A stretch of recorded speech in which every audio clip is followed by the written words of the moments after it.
एक कप दाल में जब आप 2 अंडे मिलाएंगे तो ऐसी कमाल की शानदार सी रेसिपी बनाएंगे कि 2 के बजाय 4 रोटियां खाएंगे। आज हम बना रहे हैं अंडे और दाल से बनने वाली बड़ी ही ज़बरदस्त सी रेसिपी। तो चलें जी अपनी मज़ेदार और ज़बरदस्त इस रेसिपी को बनाना शुरू करते हैं। बिस्मिल्लाहिर्रहमानिर्रहीम। अस्सलाम वालेकुम। उम्मीद है आप सब ठीक होंगे। तो इस मज़ेदार और टेस्टी सी दाल को बनाने के लिए यहाँ पर हमने ले लिया है 1 अदद बोल, और बोल के अंदर शामिल करेंगे हम दाल। दाल जो है मैं यहाँ पर ले रही हूँ माश की। आप चाहें तो यहाँ पर मूंग मसूर कोई भी दाल ले सकते हैं जो आपको पसंद हो। दाल लेने के बाद अब आपने इसको धो लेना है 2 से 3 पानी, ताकि अच्छी तरह से जो भी कोई मिट्टी डस्ट वगैरह हो ना वो इसके अंदर से निकल जाए। तो आपने इसके अंदर पानी डालना है। पानी डालकर आपने हाथों की मदद से इसको अच्छी तरह से मल लेना है, और कम से कम भी आपने 3 से 4 दफ़ा इसका पानी गिराकर इसको अच्छी तरह धो लेना है। जब आप देखो कि आपने इसको अच्छी तरह से धो लिया है तो फिर हमने इसके अंदर डालना है पानी। पानी डालकर कम से कम भी आपने इसे आधे घंटे के लिए भिगोने के लिए छोड़ देना है। तो जब आधा घंटा हो जाए तो उसके बाद आपने ले लेनी है एक कढ़ाई, और उसके अंदर डालेंगे पानी। पानी शामिल करने के बाद ढक्कन लगा देंगे और इसे हमने बॉयल होने के लिए छोड़ देना है। तो जैसे ही आप देखोगे पानी में बॉयल आ गया है, जो दाल हमने भिगो करके रखी हुई थी वो तमाम दाल जो है ना हम इसके अंदर डाल देंगे। तमाम दाल इसमें शामिल करने के बाद एक दफ़ा हल्का सा इस तरह करके हिला देंगे, और उसके बाद हमने फ्लेम जो है थोड़ी सी हाई कर देनी है। फ्लेम हाई करने के बाद आपने इसके ऊपर ढक्कन लगा देना है और इसे पकने के लिए छोड़ देना है जब तक कि इसके अंदर 2 से 3 बॉयल नहीं आ जाते।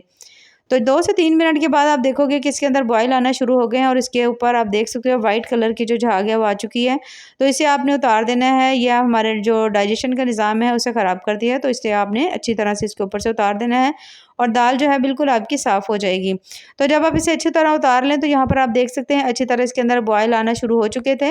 अब आपने दाल जो है ना उसको थोड़ा सा फ्लेम को हल्का कर देना है, मीडियम टू लो पे कर देना है, और उसके बाद आपने इसके ऊपर ढक्कन लगा देना, और ढक्कन लगाकर आपने इसे पकने के लिए छोड़ देना है कम से कम भी 15 से 20 मिनट के लिए। दरमियान में आप 1 से 2 दफ़ा चेक कर लीजिएगा कि दाल गली है या नहीं।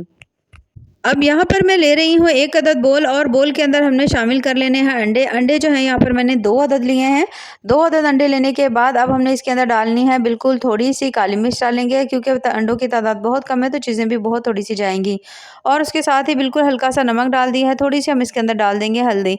इन सभी चीज़ों को शामिल करके अब आपने इसको अच्छी तरह से बीट करना है। चम्मच की मदद से कर लें जैसे दिल करे, लेकिन आपने इसको इतनी अच्छी तरह से बीट करना है कि जो अंडे हैं ना बिल्कुल स्मूथ ज़बरदस्त से हो जाएँ, और पहले से जैसे थोड़ी सी ना इसकी मिकदार बढ़ जाए, यानी कि इसके अंदर हल्की सी झाग पैदा हो जाए।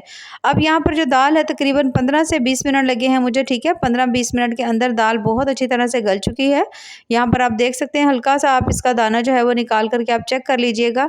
तो जब आसानी से टूट जाए तो फिर आप समझिए कि आपकी दाल जो है बेहतरीन सी गल चुकी है। तो दाल यहाँ पर ज़बरदस्ती गल चुकी है। अब आपने यहाँ पर फ्लेम को कर देना है बंद। फ्लेम बंद करने के बाद अब आपने ये जो दाल है ना इसको आपने छान लेना है। इसका पानी आपने सेपरेट कर लेना है, दाल सेपरेट कर लेनी है, और जो पानी है ना दाल का वो उसको आपने ज़ाया नहीं करना, क्योंकि वो भी हमारे काम आता है। अब यहाँ पर हमने तड़का तैयार कर लेना है। पैन में हमने डाल दिया है और कुकिंग ऑयल, और उसके साथ ही हम इसमें डाल देंगे 1 अदद मीडियम साइज़ के प्याज काट के मैंने डाल दिए हैं। प्याज शामिल करने के बाद अब आपने प्याज को थोड़ी देर के लिए भून लेना है। जैसे ही आप देखो कि जो प्याज है वो हल्की सॉफ्ट होने शुरू हो गई है, तो फिर हम इसके अंदर बाकी चीज़ें डालेंगे। आज की रेसिपी में जो दाल है ना इतनी ज़्यादा टेस्टी मज़े की बनती है, आप यकीन करें इस नए तरीके से आप जब आप दाल बनाएंगे तो आपका हर दफ़ा इसी तरह से बनाने को दिल करेगा। अब यहाँ पर जो प्याज है आप देख सकते हो थोड़े थोड़े सॉफ्ट हो गए हैं। सब्ज़ मिर्चें डाल देंगे, 4 से 5 अदद हैं, दरमियानी से कट की हुई है, बहुत ज़्यादा बारीक भी मैंने कट नहीं की। सब्ज़ मिर्चें डालने के बाद इसे भी हम पका लेंगे जब तक कि सब्ज़ मिर्चें भी हल्की हल्की सी सॉफ्ट नहीं हो जाती। तो जैसे ही आप देखो कि सब्ज़ मिर्चें भी आपकी हल्की सी सॉफ्ट हो गई हैं, प्याज भी अच्छी तरह सेट हो गया है, तो फिर हमने इसके अंदर डालने हैं पेस्ट। तो यहाँ पर सबसे पहले मैं इसके अंदर शामिल करने लगी हूँ अदरक का पेस्ट। तकरीबन हम इसमें आधा चम्मच जो है ना अदरक का पेस्ट डाल देंगे, और आधा चम्मच ही हम इसके अंदर डाल देंगे लहसुन का पेस्ट। फ्लेम जो है मैंने थोड़ी सी कम कर दी है ताकि प्याज वगैरह जो है वो ना जले। तो अदरक का पेस्ट शामिल करने के बाद लहसुन का पेस्ट भी डाल दिया है। दोबारा से भून लेंगे अच्छी तरह से जब तक कि इसके अंदर से ना ज़बरदस्ती भुने हुए अदरक लहसुन की ना खुशबू नहीं आती।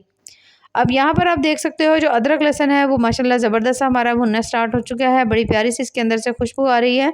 तो अब यहाँ पर हमने इसके अंदर जो बाकी चीज़ें हैं या मसाले हैं ना उनको हमने ऐड करना है। इस रेसिपी में मैं इसके अंदर टमाटर नहीं डाल रही, ठीक है। तो हम इसमें दही का यूज़ करेंगे। सबसे पहले तो हमने हल्दी डाल देनी, आधा चम्मच मैंने हल्दी डाल दी है। उसके साथ ही हमने इसमें नमक डाल दिया है तकरीबन आधा चम्मच, और उसके साथ हम इसके अंदर लाल मिर्च नहीं डालेंगे। हमने इसके अंदर डाल देनी है काली मिर्च तकरीबन आधा चम्मच से ज़्यादा, ठीक है।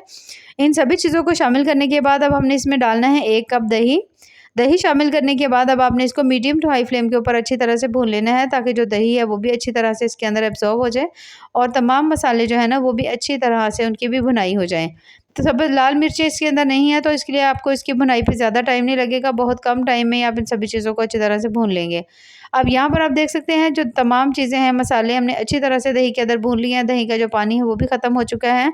तो अब यहाँ पर मैं इसके अंदर जो है ना थोड़ा-सा मैं इसमें डालने लगी हूँ धनिया पाउडर, थोड़ा-सा हम इसके अंदर डाल देंगे गरम मसाला और इन दोनों मसालों को भी डालकर अब हमने इसके अंदर जो अगली चीज़ शामिल करनी है ना वो थोड़ा-सा चिकन पाउडर। आधा चम्मच मैंने डाल दिया, आप इसमें चिकन क्यूब का भी यूज़ कर सकते हैं, अगर आपका दिल नहीं करे तो आप इसे स्किप भी कर सकते हैं। थोड़ा-सा मैंने इसे फिर से भून लिया 1 से 1.5 मिनट के लिए, उसके बाद जो हमने दाल रखी हुई थी ना अच्छी तरह से उबाल करके, तो वो हमने लेनी है और वो तमाम दाल जो है ना आपने इसके अंदर डाल देनी है। तो यहाँ पर तमाम जो दाल है आप देख सकते हो मैंने इसको टोकरी के अंदर रखा हुआ था कि अच्छी तरह से इसके अंदर से पानी निकल जाए। अब आपने दाल को अच्छी तरह से इसके अंदर मिक्स कर लेना है और इसकी आपने भुनाई कर लेनी है जब तक कि जो दाल के अंदर एक कच्चेपन की हल्की सी स्मेल होती है ना वो ख़त्म नहीं हो जाती। 3 से 4 मिनट आपने इसकी अच्छी तरह भुनाई कर लेनी है।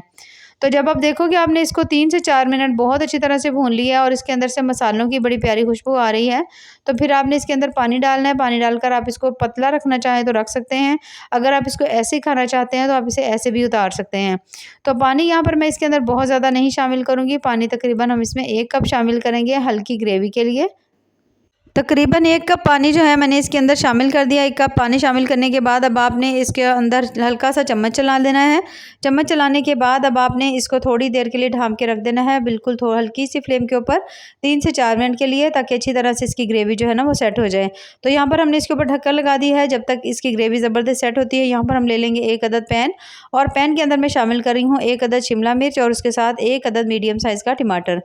इन दोनों चीज़ों को शामिल करके अब आपने थोड़ी हल्की फ्लेम के ऊपर, बहुत ज़्यादा फ्लेम हाई ना रखिएगा, थोड़ी हल्की फ्लेम के ऊपर इन दोनों को आपने हल्का-हल्का सा भून लेना है इस ऑयल के अंदर, जिससे इसका टेस्ट जो है ना बड़ा ही ज़बरदस्त आएगा। तो बहुत ज़्यादा देर वैसे भी हमने नहीं भूनना है। जैसे ही आप देखोगे हल्का-हल्का सा तमाम चीज़ें जो है ना, टमाटर भी सॉफ्ट होने लग गया है, उसके साथ जो शिमला मिर्च है वो भी हल्की सी सॉफ्ट होने लग गई है, तो बस फिर आपने इसको निकाल लेना है। निकाल कर आपने इसे किसी भी अलग बोल के अंदर डाल लेना है। शिमला मिर्च और टमाटर को निकालने के बाद अब आपने इसी बचे हुए ऑयल के अंदर शामिल कर देना है अंडा, जो हमने अच्छी तरह से बीट करके रखा हुआ था। अंडा शामिल करने के बाद अब आपने इस अंडे को पका लेना है। अंडा वैसे भी बहुत ज़्यादा जल्दी से पक जाता है। जैसे ही आप देखो कि इसकी एक साइड पक गई है, तो आपने अंडे की साइड को थोड़ा चेंज कर देना है और दोनों साइडों को आपने इस तरह पलटकर अच्छी तरह पका लेना है। तो जब आप देखो कि दोनों साइडों को आपने अच्छी तरह पलटकर पका लिया, उसके बाद अब आपने इस पे जो अंडा है ना, इसके छोटे-छोटे से पीसेस में इसको कट कर लेना है। आप चाहो तो पैन में भी इसको जो पीस है इसको कट कर सकते हो। आप चाहो तो इसे किसी प्लेट में निकाल लीजिए और जब ये थोड़ा-सा ठंडा हो जाए तो तब भी आप इसके पीसेस को ना कट कर सकते हैं। तो यहाँ पर अंडा जो है ज़बरदस्त सा पक चुका है, तो बस इसे भी हम निकाल लेंगे। निकाल कर हम इसे रख लेंगे किसी भी अलग बोल के अंदर। अब यहाँ पर जो दाल हमने रखी हुई थी अच्छी तरह से पकने के लिए, थोड़ा-सा हमने इसमें पानी डाला था, तो दाल के अंदर जो पानी है वो भी इसके अंदर हल्का-सा जज़्ब हो गया और हल्की सी इसके अंदर जो ग्रेवी है वो आ गई है। तो क्योंकि जब आप दाल उतारेंगे ना तो दाल थोड़ी और ज़्यादा थिक हो जाएगी, तो इसलिए हमने इसके अंदर हल्का-सा पानी डाल दिया था। अब जो मिर्चें हमने फ्राई करके रखी हुई थी, इसके साथ टमाटर थे, उन्हें भी इसके अंदर डाल देंगे। जो अंडे फ्राई किए हुए थे और छोटे पीसेस में कट किए हुए थे वो भी सभी इनको इसके अंदर डाल देंगे। डालने के बाद अब हमने इन सभी चीज़ों को कर लेना है अच्छी तरह से मिक्स। जब तमाम चीज़ों को आप अच्छी तरह मिक्स कर लें, उसके बाद हमने इसके ऊपर डाल देना है सब्ज़ धनिया। सब्ज़ धनिया डाल देंगे और उसके बाद हमने इसको बिल्कुल हल्की दम वाली फ्लेम के ऊपर फिर से छोड़ देना है 5 मिनट के लिए ढक्कन लगाकर, ताकि तमाम सब्ज़ियाँ भी अच्छी तरह सॉफ्ट हो जाएँ और बड़ी ज़बरदस्त सी हमारी जो दाल है वो पक करके तैयार हो जाए। और 5 से 6 मिनट के बाद इस तरह से करके आपने इसके अंदर चम्मच चलाना है, सभी चीज़ों को अच्छी तरह से हमने मिक्स कर देना है और इसे हमने निकाल लेना है किसी भी बोल में। और यहाँ पर आप देख सकते हैं माशाल्लाह बहुत ज़्यादा मज़ेदार, बड़ी ही टेस्टी सी हमारे अंडे दाल की जो रेसिपी है वो बनके तैयार हो चुकी है। इस तरह से अगर आप अंडे और दाल को बनाते हैं, आप यकीन करें आपको इसका बहुत ज़्यादा टेस्ट अच्छा और मज़े का लगेगा। और उसके साथ ये जो दाल है बहुत अच्छी तरह से गली हुई है, तो दोनों चीज़ें ही बड़ी ही कमाल की बनती हैं। तो अगर आपको मेरी आज की रेसिपी पसंद आए तो चैनल को ज़रूर लाइक करें, सब्सक्राइब करें। बेहद टेस्टी, बहुत ज़्यादा मज़े की है। दुआ में याद रखिए। अल्लाह हाफ़िज़।